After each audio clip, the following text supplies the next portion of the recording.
Good morning. It's Monday, November 7th. I'm George Corrali, and this is the Market Minute, helping you to become a better investor. The 2016 presidential race will go down in the books as one of the most contentious ever.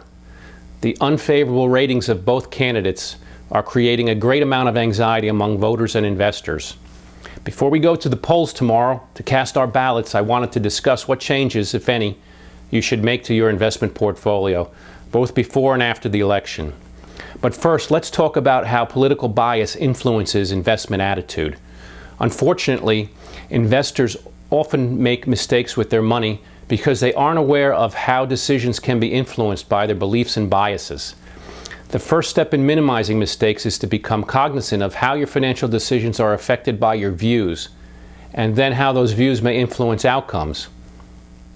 Many investors are unaware of how their political biases can impact their investment decisions, and ends usually with negative results. A 2012 study, Political Climate, Optimism, and Investment Decisions, showed that investors' optimism toward both the financial markets and the economy is dynamically influenced by their political affiliation and the existing political climate. The political climate not only affects investors' view of the economy and the stock market, but it also impacts their investment behavior. Specifically, the returns of individual investors improve when the political regime favors their political party and vice versa.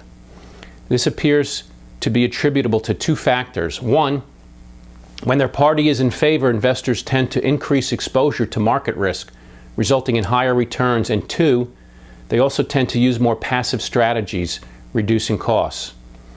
Being aware of your biases and acting accordingly can help you make better investment decisions. The bottom line is the evidence from this study suggests that just as investors should not let the latest economic news cause them to shift their asset allocation, they shouldn't let the political climate do so either. So, should you make any portfolio adjustments before or after the election? In our opinion, it would be a bad idea for you to try to react to or set up your portfolio based on what you think is going to happen in the election. A better idea, if you haven't done so already, would be to increase your cash level a bit in order to have some dry powder to take advantage of any market weakness post-election.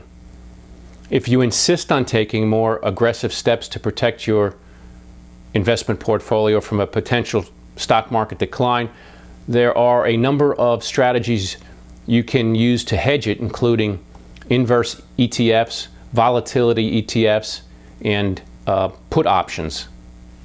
What about after the election? The only potential adjustment we would recommend is, if the market's response is a sell-off, use it first as a buying opportunity, and secondly, as an opportunity for tax loss harvesting, if the dip proves substantial enough. We would encourage you to stay pretty much ambivalent.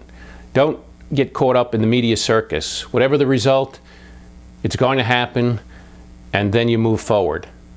To make a major portfolio adjustment now, before the election, wouldn't be a wise investment move, but a gamble.